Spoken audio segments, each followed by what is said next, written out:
And welcome back, everybody. We're jumping into the third round of the Webcam Wednesday Weekly. This time, bringing us Cero. So we were able to find one. And like I said, these Webcam Warriors, the Webcam Weeklies, the Ceros make their way out, which is so interesting to see how that's going to propagate over into the provisional this weekend. But on the other side of the map, we have Mina once again. So a double Mina showcase. I know we have a ton of Mina fans in our chat and out there in the community. So giving a little double dosage of gameplay today.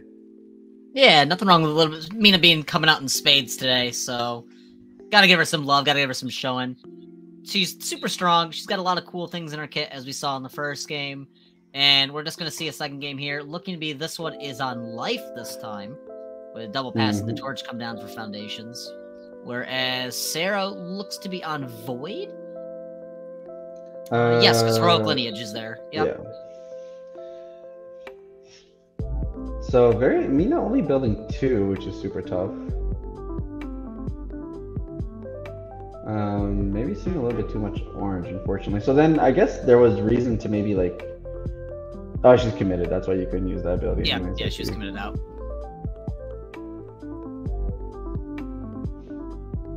Don't get to use your ability on your first turn. You know that. Okay. Zero gravity lift to kick us off, however. Super strong card. Again, it's definitely gonna be able to go in there, get some damage. Gonna be able to go ahead and plop itself into momentum, allowing for some loops.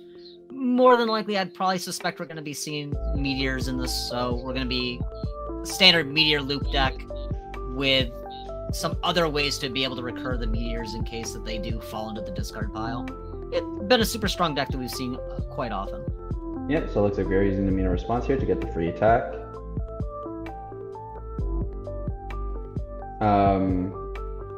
And yeah, so this is a nice alternative because we did see a water Mina initially in round 1, and now instead we're seeing a different take on it, which should lead to some very different matchups just because of how much the Ochako package can like really be a different kind of explosive. Water can get some big beefy attacks in, but when we're talking about utilizing the Ochako package, you can use so little to get so much. Yeah, very much so. That by far is one of the best characters and best kits to, have 1, 2, 3 cards left and be able to go and play a string of infinite attacks. Yeah.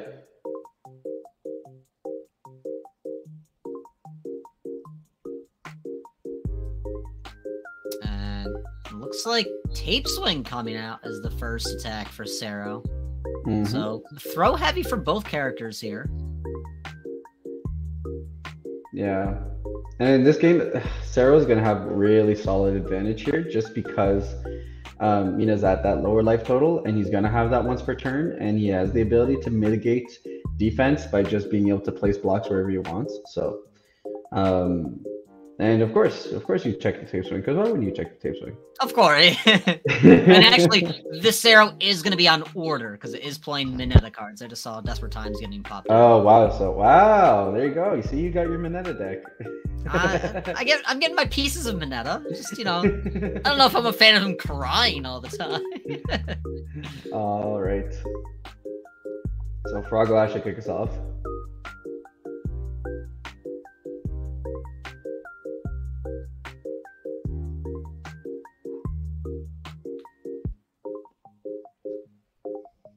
I'm a little surprised to see Froglash in there. It's a strong card on its own, but I'm not sure how well it synergizes with the rest of the package going on here. So I'm excited to see how it's going to synergize.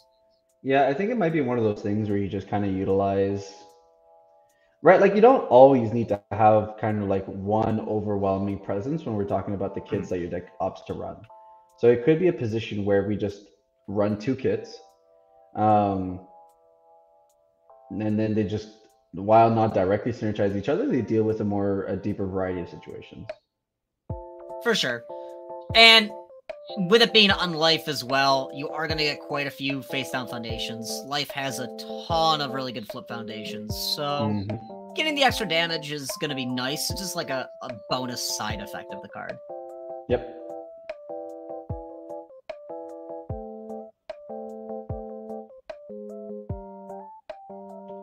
Big ol' commit a lot. Yeah, I mean, that's what happens when you check another Whoa. there. And All right, Sarah Damon, what's using the turn? ability early. Wow, that is incredibly early. So there is the plus ultra there. There's 2 more frog lashings. Wow. Yeah, I don't necessarily disagree with this decision here. But wow, Nope, do not at all. That is very early once per turn.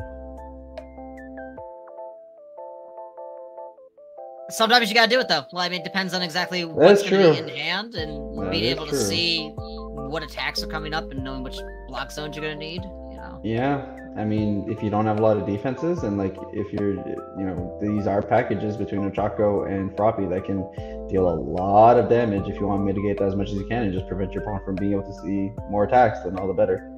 Yep. The one dangerous spot here is that obviously still having plus ultra, which means that like he can put himself in a position where one of his attacks are just out of range to be dealt with. Or out of, depending on how the defenses go, out of range for damage style. Like, just doubling the damage is going to be painful if it can get through. Mm-hmm.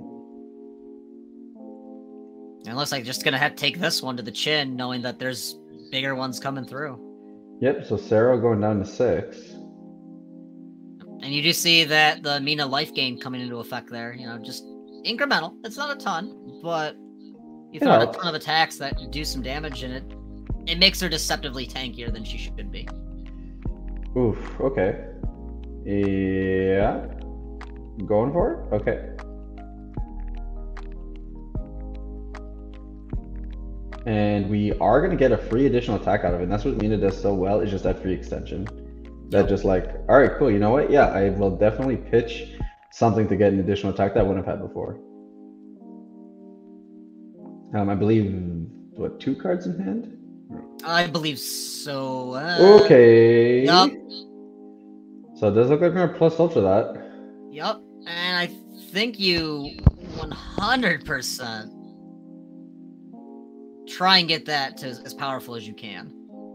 And the momentum cost for the speed, making it fast. Just doubling up the speed. We'll be able to give it 1 additional speed. Yep. And then, do you spend your last momentum to give it the powerful effect here? I think you do. I think you just go do. Home. Yeah, I don't think you have much usage out of it, to be honest, separately. So I say we go for it. Yep, and just spending both, not even using the flip over effect on the 0 grav lift, and just putting another extra 6 damage on there. Speed getting lowered down a little bit, but this is gonna hurt. And there's another attack coming right after this. Yeah, exactly. So we are going to hit the block. Yep. Here comes with this one. 2 cards in the pool, so again, we're seeing a lot of work off that Froppy DLC card. Just free damage off the top. Yep. And that's game. That's that's the scoop. That's a very quick scoop there. A lot of aggression. Mina just showcasing how we can utilize those very scary packages between Asu and Ochako to be able to push out some big beefy damage. And not only just big beefy damage, but fast damage too. Just not even having anything really ready to go on the back line, but just going for that full, complete offense. And it was just overwhelming, you know, forcing Sarah to use the once per game really early. Definitely not Sarah's game plan. And just kind of pushing everything through. I'm impressed. I'm an aggressive Mina. I'm probably gonna steal this deck list for a provisional, maybe. Yeah, it's super solid. And like I said, it's just that additional dig, right? You're in a position where, let's say you play 5 cards that turn.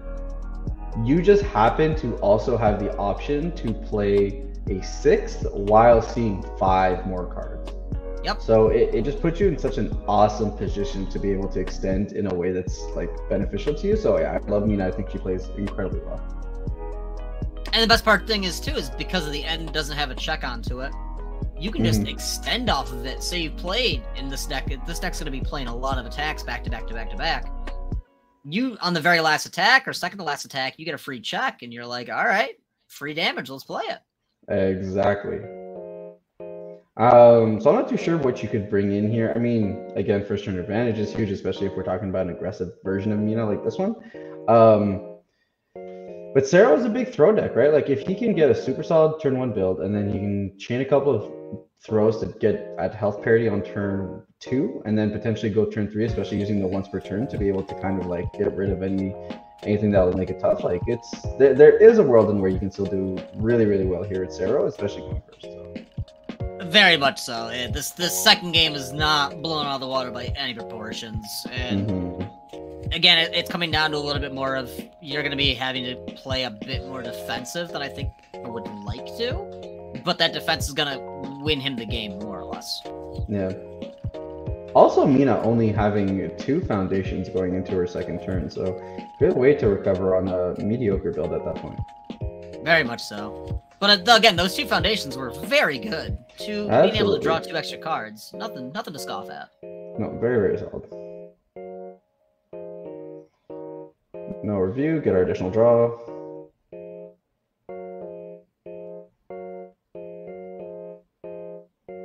Build 1, build 2, build 3. Observance 2, maybe? Yep, you call it right there, build 3.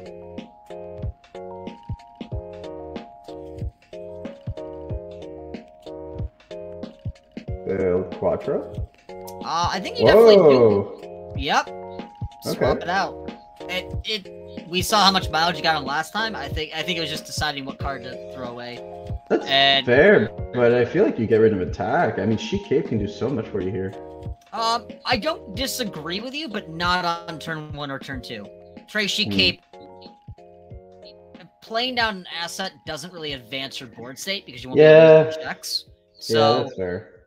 If this was turn 3 or 4, 100% would agree with you. Put that cape in play and have it to unflip your stuff. But early game, it's an okay block, I guess. Not at all, but it's there. And I've never been a big fan of building assets super early. That's fair. Makes sense. Especially since like every additional turn you have a foundation, it kind of scales with the game state. Now, that's not to say that assets are not good, because every single one of the assets in this game is fantastic. And we're looking to be the same way coming through with Box of Babies coming out. But so here's that early aggro, and already getting Mina down to 11. I mean, Tape Swing into Jolt here, and just getting in some great pokes, some great momentum setting, and just big beefy damage. And that's the thing with these 20 life characters, right? You can definitely put them in a position to have to make some tough early calls. Very much so. And every point of damage is just so much bigger on a 20 health character. It's a much bigger percentage of them going down to death. Yeah. Oh, this is tough too. That's a commit out. Yeah. So if there's another orange here for our Sero player, can put him in a great spot. From the way it's looking like there's gonna be one. Maybe multiple. Looks like they're debating. No. No, but that is a Think Fast coming out, which is very solid for every Sero's gameplay. There's a tape, and we'll pass, and just Sero very comfortable at the moment. And with a little bit of momentum built, so able to go ahead and spend that multiple different ways throughout the deck. And that's that position where, like, now because Mina's at 11, she can't extend the way that she would like to, especially checking like that, unfortunately. But yeah, just won't be able to extend in a way that she would to, just because the crackback is so much more real, and 27 is a very large chunk of amount to get to. It's a mountain to climb, that's for sure. And again, it's a lot of both of these characters taking great advantage of that first player position.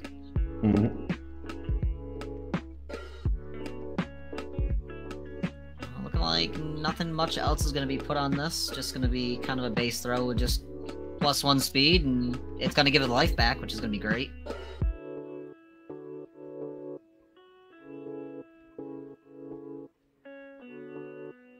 Every little bit of life this match is going to be helpful. And speaking of Walkling coming down, keep that life as safe as possibly can be. Yeah, I think Walkling is one of those. You just want to run as many as possible in this matchup. In general, because it's an extremely good card, but especially in this matchup, that will save you, because those throws are going to be, well, obviously a huge part of the game plan. You just run all of them you can in Sarah. So the ability to kind of just kick back and make sure that, at any point in time you can actually block and clear it all is be very, very important. Yep. It's like you said back with the fighting game mechanics, it's chip damage.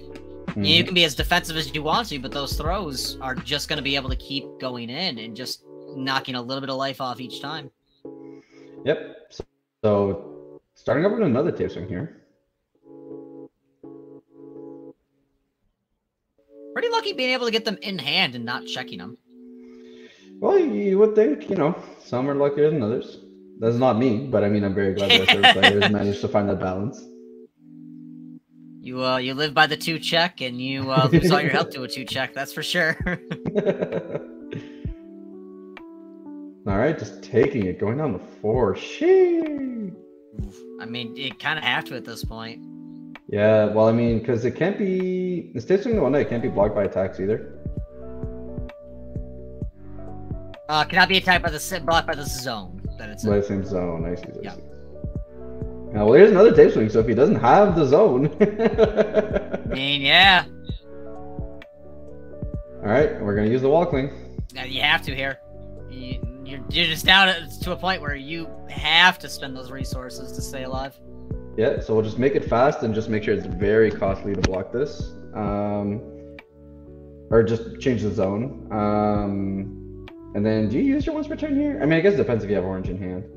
The once per turn has to be off a block, though, so... Oh, it has to be off a block. I see. Yep. I guess it would be a little bit... Or once per game, once per game. You keep saying once per turn, it keeps catching me off every time.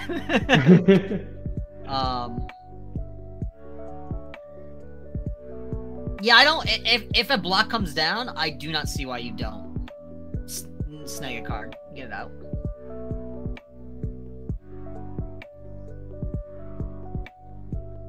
I think we're just sending it. Yeah, no momentum to spend on it. So, yeah, just, And the check will be... not 5. terribly costly, but... But now we have... Yeah, now we're drawing 2. That's so gross. The fact that Sarah draws 2 off blocks. Ugh. And yeah, now if you have a throw, oh my god. There you go. It's the third one. It's fine. God, yo, imagine being this good at the game. It couldn't be me. 3 back-to-back tape swings, played 1, used it off momentum this turn as well. Hey, my god. Pays to be good. Yep, man, that's the scoop up. Yeah, you're like, all right, 3 tape swings, you got me. We're calling it. Oh my! Some players are just good. All right, Chet has it absolutely correct. Sheesh.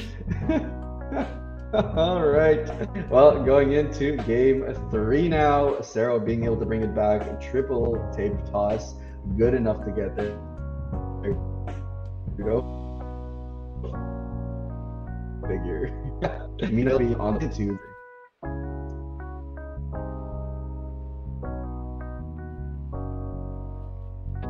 Yeah, and you throw mids out before or high or low?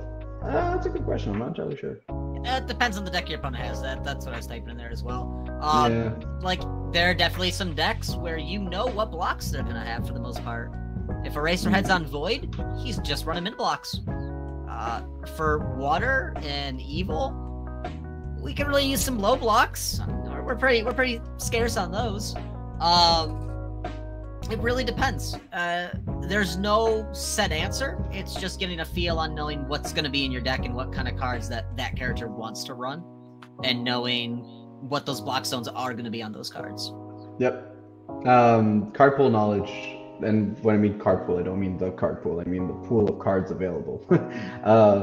Is huge. Specifically because the more and more you understand, a symbol's weaknesses and strengths in terms of where to block, where to attack, the kinds of speeds that the deck has, or that the pool has. So in general, the more you play the game and the more you start thinking about, what symbols are able to do, the more you can best utilize that. And that's where players who play Cero really grow. There's a lot of room for growth in a deck like Cero because he scales to your card pool knowledge, which is absolutely massive. Same thing with characters like Midoriya. Very much so. I think Midoriya 1's a slept-on character, but there's just such a high skill cap ceiling with Midoriya 1 that it's no one is good enough at this game to the point to play Midoriya 1 at that high of a capacity level where you're gonna hit that enhance every single time. Sure. And even if you were, around, right? Still, so... yeah, I was gonna say, and even if you were, you could still play around it. So. Yeah. All right, so build 4 on both sides. Solid. Now let's see what Mina's going to be able to do. Presumably, okay, we're just going to start on the defensive. But again, have the benefit. The thing that's cute about Mina is that you can build, and then if you hit an attack, you're like, okay, sure, I'll actually have this attack too. So, or not, just pulling it back for another build. But I mean, rescue completed, extremely strong in this deck. That's going to have a lot of flip effects. So using and not playing attack anyway, so not really punished, so to speak. But no, 100% agree. Getting back rescue completed in a deck with flip effects, that's where you want to go. Yep, and the walkling here is going to be huge as well. So probably going to pitch for as many of those as our Mina player can find. Yep.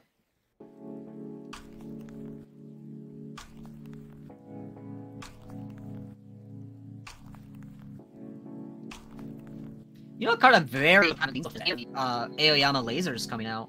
True. With a lot of the flip effects that Aoyama has and getting to re-flip abilities, like... True. I mean, we do know that there's an extensive Aoyama kit here between, like, the Treasure Cape and his foundations and such, so who knows? Maybe just deciding that it just not trying to do the value game. We do have an aggressive deck here, right? So Aoyama the Aoyama stuff really does strive off of having the time to be able to flip, reflip, unflip, all that kind of stuff. So if we're going for a more aggro deck, then maybe we're just too low to the ground to actually care to go for that value engine. Definitely. And nothing too much happening there, just a little bit of a jolt over on Cero's side, and it immediately being removed, as we were saying. Right there's one of our fantastic laser cards. Yep. Just a little bit of momentum hate, nothing too crazy, but enough to keep Cero down.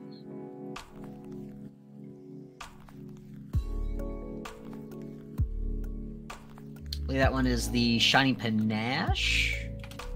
I believe so, yeah.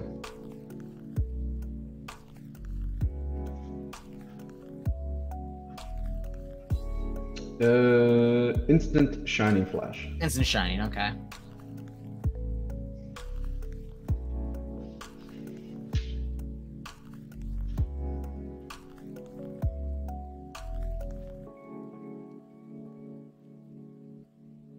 We're in the tank.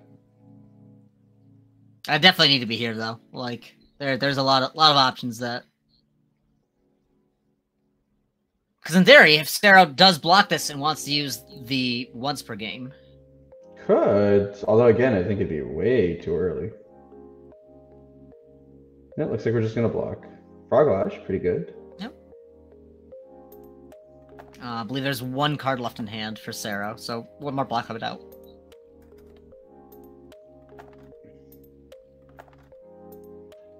Two. Two, okay.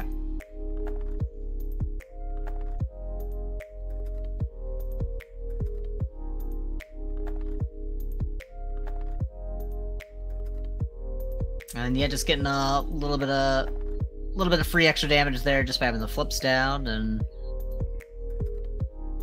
eventually those attacks are going to be huge. Mm-hmm. They scale it really well. With the later the game goes, the more you flip, the bigger they get, and it's kind of like this fun thing where having them flipped obviously makes them blank cards, but since you have so much functionality in terms of frog lashing, being able to restand them, to be able to get a damage buff from them, they kind of serve double duty as a not real fully blank card just because of how much you're able to do with them. Yep, and they each can count as 2 in a pinch if you need to get rid of rescue completed for it. So. Yep.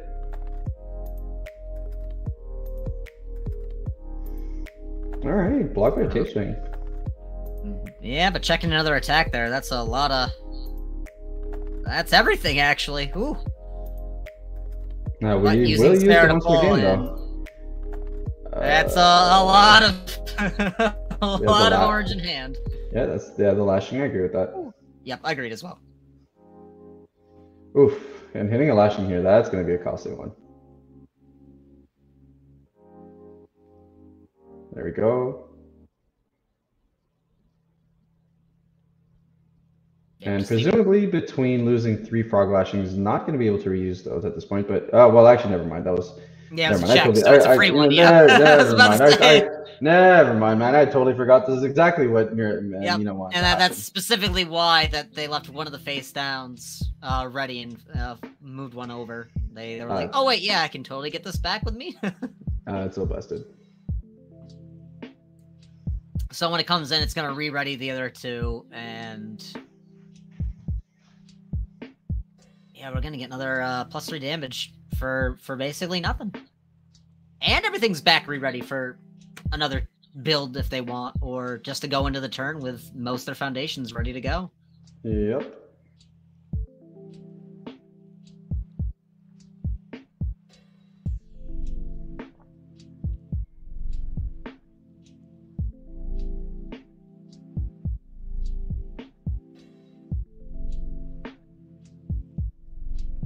That said, looking at the man, like trying to do the math over here, I'm pretty sure Sarah survives this turn.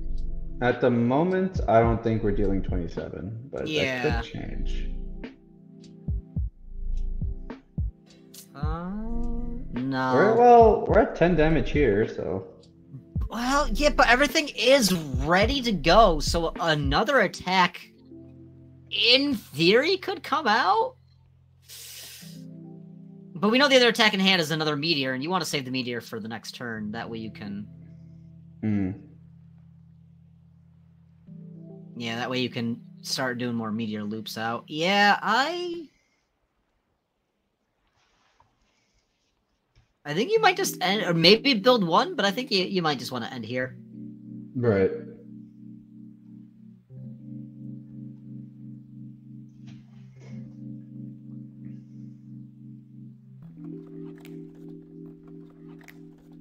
Yeah, we're at the another +5 damage, just basically on top for relatively nothing. Yep, it's big. And we're just going to take it. So going down 10. Oh, is that for 12? Sheesh. 12, yeah. Okay. And there's meteor, so let's see if it hits. It probably does, yeah. Yep. Can we make it 8? That's the question.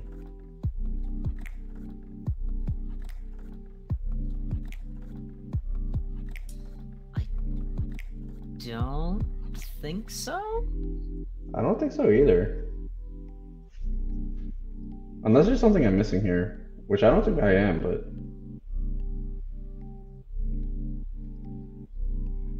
Go down to 3.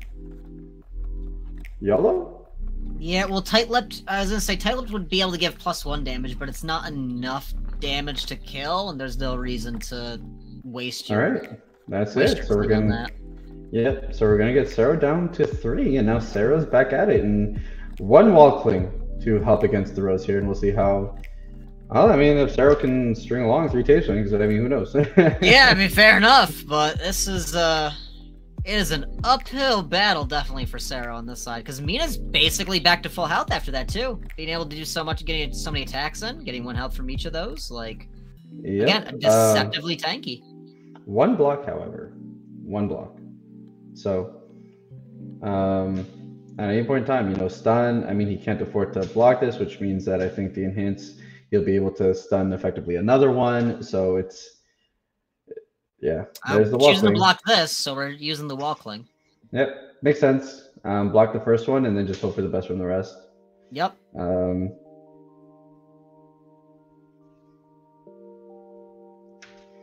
There's the block. Yep. And that's it. So free reign, do what you're gonna do. How much orange you got? Yep. Mina is hoping for as much scurvy as possible. And there's not a scurvy there. But checking indiscriminate, so Yep, hidden tape swing. Without momentum, though, it will be tough to get there all the way, but we'll see. I mean, like I said, dribble tape swing, you can do it. So. Yep.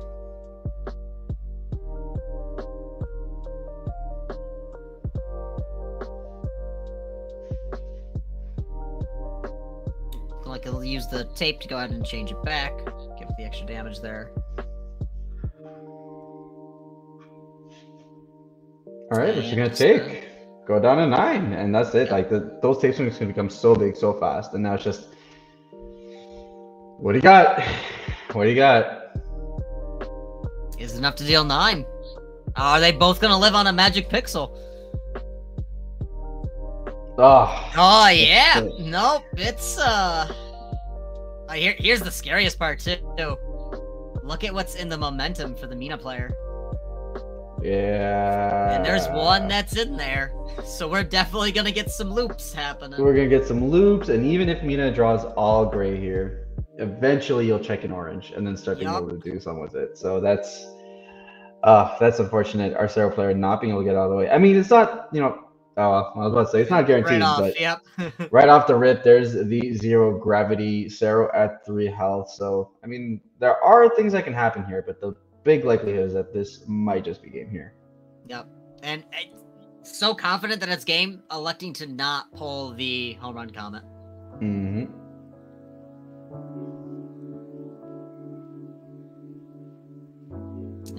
Yeah, just looking at the hand and calling it there with the scoop. Yeah, that's it. That's a scoop. So Mina taking it down. Mina going undefeated after 3 rounds of the Wednesday Webcam Weekly. Very, very solid. Well done, both players. Honestly, very exciting gameplay across the board from both players. Very much so. It's definitely one of those games where it could have gone very quickly either way. But Mina's aggression just having sheer dominance over Sarah. Yeah, 100%. I think, we just saw that extension of play, being able to dish out some great damage, being in a position where you're effectively digging 4 or 5 cards deep for something that, extends your hand to a level which it was not before. So honestly, super well played across the board. And I love Mina, and I hope we see Mina in the Provisional Showdown coming up this weekend, because I think it would make for some very exciting gameplay to watch. I definitely can tell you that there'll be some Minas in there for sure, especially with the showing here tonight. Everyone that's going to be kind of looking and be like the last minute deck techers and the ones who want to try and change up what they're doing, you're going to see some Mina definitely after this showing. Yeah, 100%. And of course, guys, there is the Provisional Showdown this weekend. So of course, if you're playing, best of luck to you guys. But if not, you guys should definitely hit a follow if you haven't already with the channel, because we will be streaming all that gameplay Saturday, Swiss, Sunday. The top cut should be very exciting, very busy on our end. I'm going to be helping out with the stream. Lenoko's going to be judging it out, but it should be an extremely solid time. Yeah, I can't wait. The last Provisional was absolutely fantastic to watch. I know a lot of people were not the most happy about there being a Kirishima top 4, but if a Kirishima top 4 happens this time, it's pure skill. You can't bank it and say, oh, it's coordinated. Oh, it's Kirishima pulling it twice. That's all pure skill now. So we're going to see some fantastic gameplay. I already gave you my top 5 picks to who I think are going to be in that top 16. So... Yeah, I even told the chat that I'm like, I posted a gif of the guy like sweating, and I'm like, or Key and Peele like sweating. I'm like, you guys are gonna be real shook when Kirishima ends up winning the second Provisional after being nerfed. Yeah, Kirishima's still good. Yeah, definitely like coordinate effort's a big hit. No one is gonna say that coordinate's not. Right. But you're gonna see some really like innovative play with Kirishima, I think. With people going to be looking more towards what can the other kits bring to Kirishima, more than how it was before. All right, so what am I going to put with my coordinated effort in the others? Yeah, 100%. So of course, guys, definitely keep an eye on that. The stream will start probably half an hour before, so 10:30 EST, which is what, 7:30 EST, I think. Yeah. Yeah, I think so. Anyways, I'm not great with time zones, but anyways, so definitely check that up. Definitely click the follow button to be to have all eyesights on the gameplay. With that said, this has been the Wednesday Weekly. Monoko, is there any shout outs that you want to give before we conclude for today? I just want to say shout out to everyone who's been hanging out in chat with us, watching this. We had 35 people for most of the entirety of the stream, so thank you guys all for coming out. Thank you to the players. You guys make these Wednesday Weeklies a thing by being here, showing up, playing games. And I'm super excited to be able to go ahead and judge for everybody at the provisional. I'm massively excited to watch you go ahead and do another great show. And thank you very much for having me on tonight. It was absolutely an honor as always. Yeah, no, for sure. So once again, guys, if you guys want to be a part of the Wednesday Weeklies, if you guys want to train, practice, play with the phenomenal players, there are world champions who consistently play in these every single week. Definitely go check out the MHA CCG Discord and the Facebook page for links on every time our events will go live. With that said, thank you guys so much for joining us once again this week for our Webcam Weeklies. We wish you guys a great rest of the week, and we'll catch you guys this weekend for the provisional. So with that said, guys, enjoy your evening. Definitely. Take care, everybody. Stay safe.